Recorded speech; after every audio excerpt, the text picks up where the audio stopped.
En una ocasión a Albert Einstein le hicieron la siguiente pregunta. Profesor Einstein, ¿qué haría usted si le dijeran que el mundo va a ser destruido en 60 segundos? Contestación de Einstein. Pasaría los primeros 59 segundos haciéndome una pregunta y el último contestándola. Sorprendente, ¿no?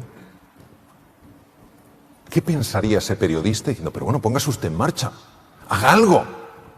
Pero usted, solo pensando, nos hemos olvidado de que una de las inteligencias más potentes del ser humano, vamos, la más potente se llama inteligencia especulativa. No parece que produzca nada, pero permite entenderlo todo. Y eso exige reflexión, paciencia, tranquilidad. Nos hemos convertido en el Homo faber, el hombre, el ser humano que hace. ¿A dónde vas, Mario? No lo sé. No tengo tiempo para pararme a pensarlo. Ya he hecho una cosa, bueno, tengo que hacer otra. Párate, no, 3, 4, 5. Hay que dejarse envolver por la pregunta. Que la pregunta nos toque en nuestro núcleo. Es la base del coaching cuando es potente. Preguntas que nos toquen el núcleo, que nos obligue a meternos dentro, a reflexionar y decir, ¿qué significa esto en mi vida? Las preguntas tienen la capacidad de abrir nuevos espacios en la vida. Empiezan a aparecer caminos que no sabíamos que existían. Vamos a hablar de un concepto sumamente potente en el ser humano que se llama la visión de lo posible. No la visión de lo razonable, sino la visión de lo posible. Y para acceder a la visión de lo posible hay que hacerse preguntas que no nos hayamos hecho nunca antes. Y yo os traigo algunas de esas preguntitas. ¿Quién es responsable de nuestra felicidad y de nuestro futuro? ¿Qué pasaría si el futuro fuera una elección? ¿Un aburrimiento? ¿Un aburrimiento? Fantástica contestación. Vamos a encontrarnos con una cosa que no es sencilla de ver para un ser humano, que es que le pongan un espejo delante. En una ocasión Emerson dijo, la verdadera misión de un amigo es ponerte delante un espejo en el que puedas ver toda la nobleza que hay en tu interior. Ahora, este espejo tiene dos partes y lo primero que vamos a ver no sé si va a ser agradable de ver. Considero que es profundamente necesario. Porque si pensamos que somos responsables de nuestra felicidad y de nuestro futuro, y aquí prácticamente el 100% ha levantado la mano, es que nos estamos autoengañando en nuestra vida. El autoengaño es cuando uno se cuenta a sí mismo, a sí misma, una mentira y se la cree. Y se la cree tanto que ya no le parece una mentira. Todo el mundo ve que es una mentira, menos la persona que se ha contado la propia mentira, para la cual la mentira es verdad. ¿Vivimos de acuerdo a lo que pensamos y a lo que decimos? Porque si yo creo que soy responsable de mi felicidad y responsable de mi futuro, no tiene sentido que siga echándole la culpa a mi jefe. Puedo decir que no están haciendo lo que tendrían que hacer para facilitarme el camino. Por supuesto. Que no están tomando responsabilidad en algo donde tienen una obligación moral. Por supuesto. Pero no puedo hacerles responsables de mi felicidad. Porque acabáis todos de decir, prácticamente todos y todas, que depende de vosotros y de vosotras. Luego quiere decir que el ser humano vive profundamente en la inautenticidad. Se está autoengañando. Y más vale que despertemos porque es urgente despertar. La vida nos está pegando cada bofetada, que o despertamos o la siguiente bofetada va a ser un puñetazo. Por eso el primer espejo es el del despertar. ¿Libertad? ¿Puedo yo luchar por mi libertad? Yo soy alguien libre. Cuando no estoy viviendo de acuerdo a lo que pienso, cuando pienso que la responsabilidad sobre mi futuro y mi felicidad es mía y no vivo de acuerdo a eso, ¿cómo puedo sostener que soy libre? No soy libre. No soy libre si sostengo eso. Porque entonces es mi jefe El responsable de mi felicidad es mi mujer, es mi marido, es mi situación económica, es mi trabajo. Luego esto es inauténtico. Vivimos autoengañados y necesitamos despertar a esta mentira global, porque genera mucho daño y sufrimiento al ser humano. ¿Qué es la verdad? La verdad es la realidad. Se impone antes o después, la realidad siempre se va a imponer. Eso hace que la mayor parte de las veces nuestras reacciones sean automáticas. De aquí vienen los estudios de Benjamin Libert en los Estados Unidos que decían que el ser humano no era libre, porque cuando se habían hecho estudios en resonancia funcional magnética y se había pedido a la gente que eligiera entre una serie de posibilidades, se observó que el primer foco neuronal que se activaba era inconsciente. Lectura rápida de Benjamin Libert: el ser humano no es libre. El ser humano claro que es libre. Lo que pasa es que el ser humano no vive libre. Vive esclavo, y aunque decimos que el problema viene de fuera, el verdadero problema está dentro. Toda violencia fuera se genera una violencia dentro. El mundo interior se transforma en el mundo exterior. Pero como no vemos lo que pasa entre nosotros, es más fácil culpar al exterior. Vuelvo a decir, eso no tiene nada que ver con que esas personas no estén haciendo lo que tendrían que hacer. Tiene que ver con que yo puedo hacer mucho más de lo que hago para vivir la vida que quiero vivir. Eso es lo único que significa. Buenos días a todos y, bueno, pues verdaderamente manifestar la enorme ilusión que tengo estando aquí. Me siento un privilegiado rodeado de gente tan brillante. Agradezco la generosidad de los organizadores de invitarme. Estoy aprendiendo mucho y sobre todo me quedo con una cosa que has dicho, Manuel, al comienzo esta mañana, que es: hay mucha gente brillante aquí. Sois todos enormemente brillantes. Es decir, aquí cualquiera de los que estáis podría salir y todos podríamos aprender de vosotros. Durante 21 minutos voy a hablar de un tema que me ha apasionado toda mi vida. De hecho, empecé a interesarme por el cerebro antes que por la medicina, curiosamente. Y es la inteligencia, es el aprendizaje y es el mundo de las emociones. Y voy a empezar contándoos la historia de dos niños. Uno de ellos, yo mismo. Cuando yo tenía 9 años, no estaba muy contento en el colegio. Y entonces mis padres decidieron llevarme a otro colegio. Lo que pasa es que en este colegio, el colegio nuevo en el que yo quería entrar, me exigían pasar por un test de inteligencia, en el cual yo tenía que demostrar que era suficientemente listo. Recuerdo el día que fui a aquel test con mi hermano mayor, José María, y con mi padre. Yo iba muy tenso, muy nervioso, porque ¿qué pasaba si el resultado era que no era listo? Tremendo. Es como si te dicen a los 9 años que eres feo. Una cosa tremenda. Yo estaba tan tenso que mi padre, el hombre, queriendo ayudarme, habló con el bedel, la persona que de alguna manera organizaba la entrada a los test, y le dijo: ¿sería usted tan amable de decirle a mi hijo Mario que esto no es una cosa tan seria, tan importante? Y dice: ¿qué va, chaval? Si esto es una cosa sencilla, fácil. Por ejemplo, te pueden hacer una pregunta tan sencilla como: ¿qué harías para comerte una naranja? Y yo directamente dije: morderla. Y él me miró con una cara de pena. Y mi hermano, acto seguido, dijo: pelarla. En aquel momento sabía que estaba sentenciado. Yo no daría la talla. Pero fue sorprendente porque la puntuación que obtuve no estuvo nada mal. Y cuando la vio aquel bedel, me miró y dijo: ¿este ha sacado esto? Y mi padre dijo: sí. Y el otro, pues yo creo que puso una cara de: siempre hay casualidades en la vida. Bien.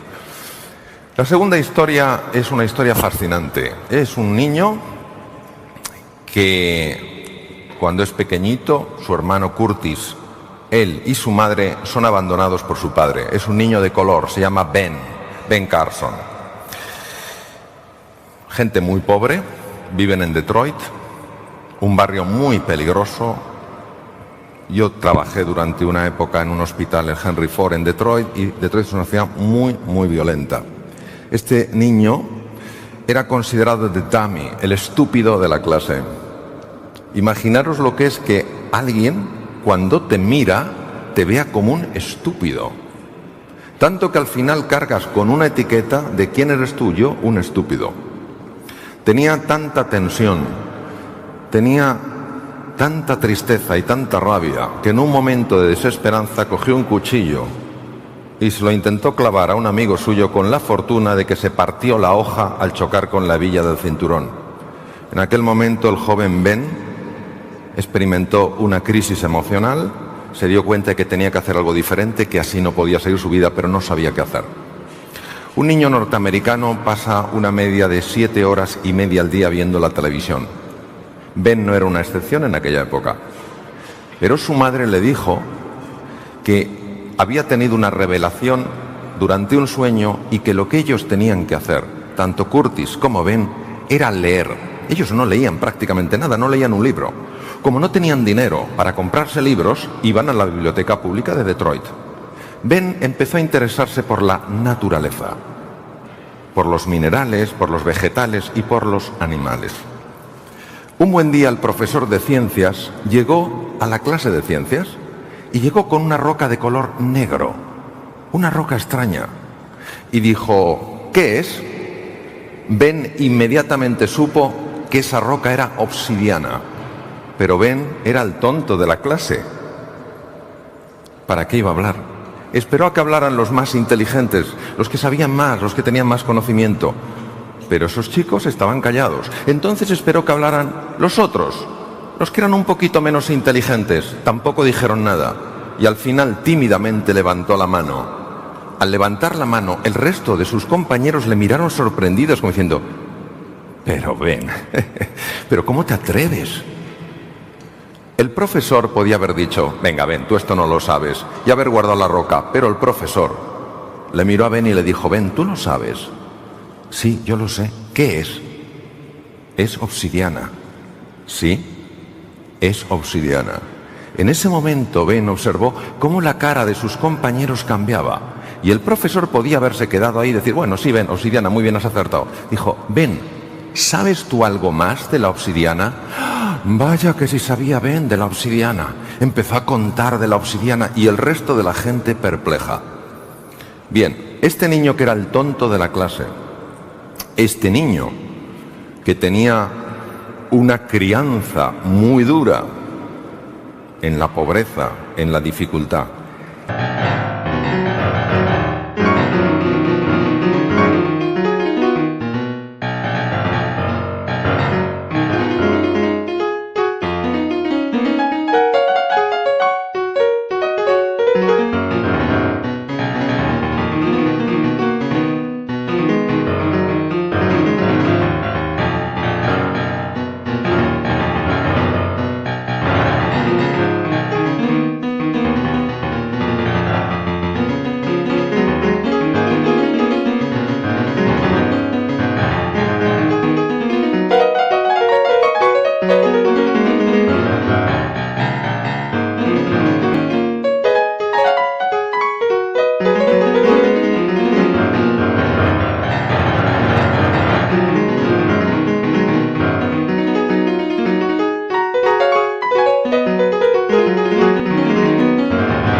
Este niño experimentó un cambio muy profundo.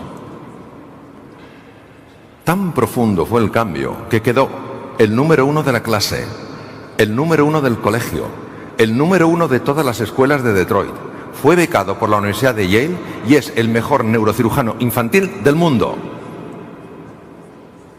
El doctor Ben Carson, jefe de neurocirugía infantil del Johns Hopkins en Baltimore, Maryland. Entonces, uno se pregunta, ¿cómo es posible que etiquetemos la inteligencia con un test? Un test de cociente intelectual y que pongamos una etiqueta a una persona y digamos, ¿eres inteligente o no eres inteligente? ¿Cómo es posible? ¿Cómo podemos ignorar estos hechos? Que una persona condenada al fracaso aparentemente por su torpeza intelectual pueda convertirse en el mejor neurocirujano infantil del mundo, la persona que tiene más experiencia en craneopagos, siameses unidos por el cráneo. Hablamos de operaciones de 100 horas. Por eso, hace años, empezó a cambiarse el concepto de la inteligencia. Y la inteligencia ya no era algo fijo, no era algo determinado, no era algo que tú tenías y es lo que había. La inteligencia era una ventana que se podía abrir o mantenerse cerrada. Una ventana que cuando se abría, tú empezabas a descubrir cosas, empezabas a comprender, empezabas a asociar, empezabas a crear. Y hace 40 años aproximadamente, dos grandes pioneros norteamericanos, uno de la Universidad de Harvard y otro del MIT, decidieron empezar un proyecto para intentar entender la inteligencia. ¿Y sabéis con lo que se encontraron? Se encontraron con algo extraordinario. No hay una inteligencia. Con lo cual yo no puedo decir eres o no eres inteligente. Hay 9 inteligencias diferentes. Y si a ti te explican las cosas en base a tu inteligencia, tú puedes entenderlas. Pero si no te las explican en base a tu inteligencia, tú no puedes entenderlas. Hay personas que necesitan ver las cosas de forma secuencial.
Lógico, matemática, para, ahora lo comprendo.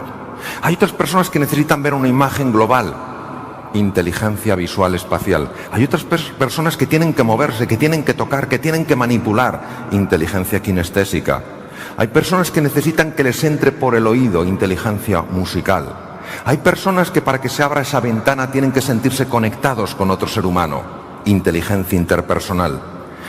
Hay personas que para poder comprender han de reflexionar, inteligencia intrapersonal. Hay personas que para que se abra esa ventana tienen que estar en contacto con la naturaleza, inteligencia naturista.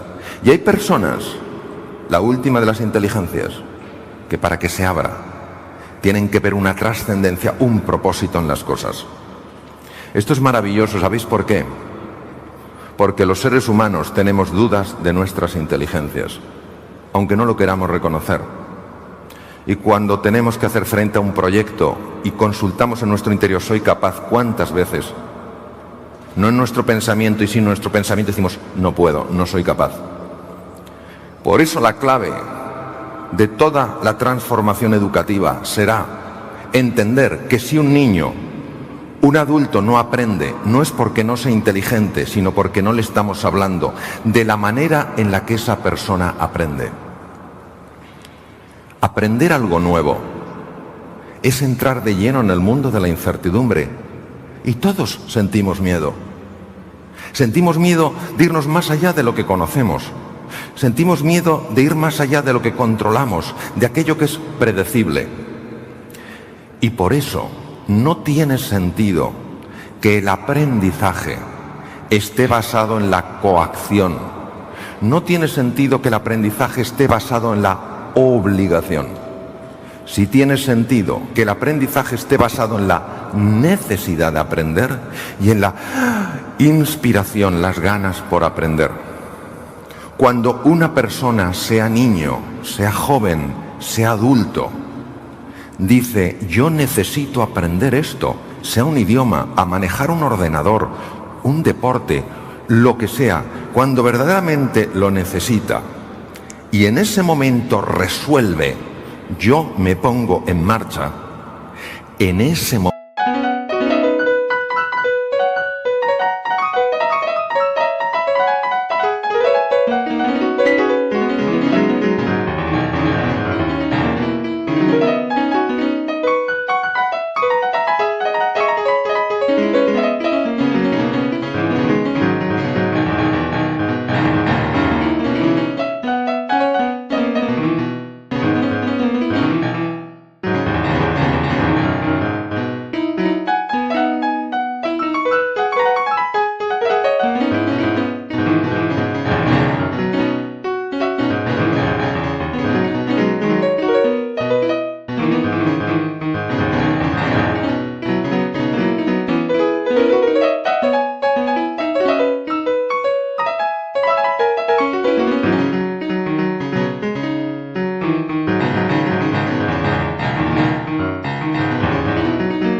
empieza a cambiar toda la anatomía y la fisiología de su propio cerebro.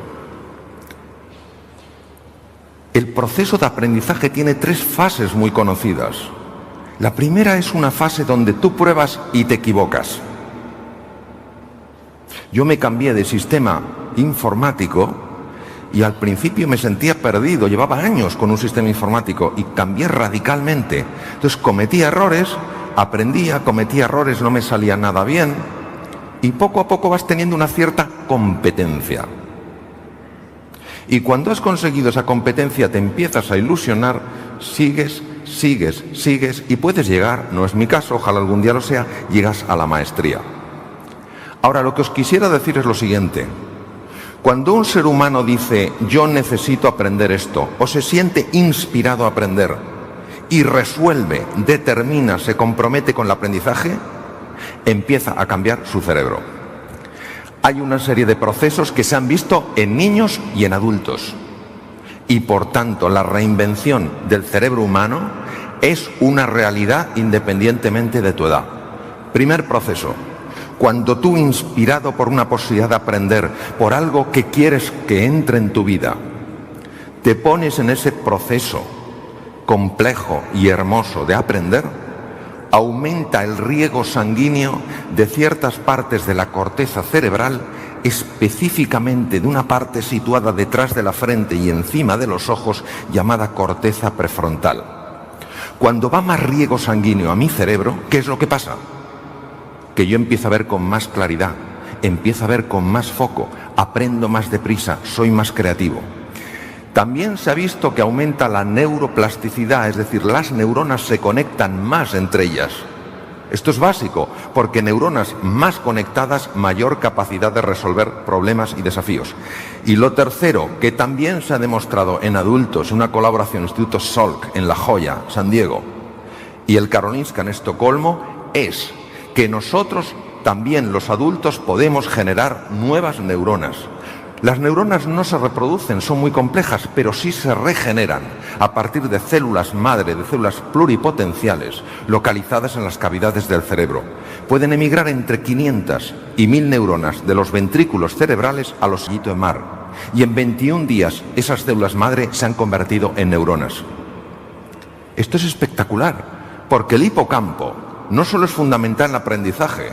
El hipocampo controla el pánico que procede del centro del miedo en la amígdala y está muy involucrado con una hormona de la que hemos oído hablar antes, que es la dopamina. La dopamina te da un sentido de curiosidad y un sentido de exploración. Ahora, si esto es así, si el ser humano está dotado para aprender, si tiene esta inteligencia natural con sus distintos grados, no es mejor un pavo real que un águila real, no es mejor una que otra. ¿Qué entorpece el proceso? El proceso es entorpecido por varios factores. Primero, la manera en la que gestionamos el error. El error en nuestra cultura está llena de sentimientos punitivos. Si es que te lo dije, me tenías que haber hecho caso, te tenía que pasar eso. O, qué torpe soy, cómo me he vuelto a equivocar otra vez. Esta sensación de amenaza tiene efectos muy serios, como veremos después en el cerebro. Número 2. El número 2 es cuando ponemos demasiado tensión en la vida. Hay una curva descubierta por dos investigadores de la Universidad de Harvard, Yorkis y Dodson, que demuestra que necesitas un punto de tensión para que tu inteligencia se abra y se despliegue. Pero más allá de esa tensión empieza a caer. Y en tercer lugar, hemos de ser muy cautos con el tema del apoyo. Todo aprendizaje implica entrar en tierra nueva, en tierra desconocida. Cuando una persona, al entrar en ese mundo de aventura, de curiosidad y de fascinación, se siente apoyada por otro ser humano, se siente confiada y a pesar de la dificultad sigue dando pasos. Pero cuando a tu lado no tienes a alguien que te apoya, sino alguien que te critica, empiezan a cambiar las cosas. En la Universidad de Stanford, en San Francisco, una de las mejores del mundo, se hizo un estudio interesantísimo. Se convocó a chicos con buen nivel de matemáticas a un experimento por parte de la Facultad de Psicología. Los chicos se quedaron sorprendidos, porque lo primero que se les pidió que hiciera fue que metieran sus brazos en recipientes llenos de agua helada y tomaban el tiempo para ver lo que aguantaban. No entendían por qué. Les llevaron a dos salas diferentes y les pusieron problemas de matemáticas. Lo que no sabían los estudiantes es que los colaboradores del doctor Bandura, el que llevó este experimento, tenían una misión diferente en las dos salas. En una de las salas tenían que animar a la gente, en otra de las salas tenían que desanimarles. Por ejemplo, si mi misión es desanimar a una persona, me acerco a la sala y digo, estás perdidillo, ¿verdad? Pues sí, no me extraña con esa cara. Si estoy en la otra sala, me acerco y digo, ¿qué tal vas? Mal. Pero hombre, si aquí venís los mejores, ¿acaso en tu vida no han aparecido desafíos y los has resuelto? Pues sí, la verdad es que sí. Ánimo, sigue. Cuando vieron los dos, recogieron los dos ejercicios, se habían hecho mucho mejor los que se sintieron animados. Esto es normal. Lo que fue sorprendente es que cuando volvieron a meter los brazos en recipientes de agua helada, los que se habían sentido animados aguantaron mucho más tiempo. ¿Por qué? Porque les dolía menos. ¿Por qué les dolía menos? Les dolía menos porque cuando tú te sientes animado y te sientes apoyado, tu cuerpo segrega un neuropéptido, una hormona que tiene la capacidad de bloquear en la amígdala, amígdalas cerebrales, el núcleo del miedo que te paraliza. Fijaros la importancia del apoyo en el aprendizaje. Entonces, son unas breves palabras para acabar. Número 1, creer que sois profundamente inteligentes. No importan las experiencias que hayáis tenido, lo que hayan dicho otras personas. Y luchar por desplegar ese potencial. Como dijo John Ward, lo más importante no es lo que está atrás en el pasado, tampoco es lo que está en el futuro, lo que está por venir. Lo más importante es lo que está dentro de cada uno de nosotros. Muchas gracias. Gracias. Gracias. Muchas gracias.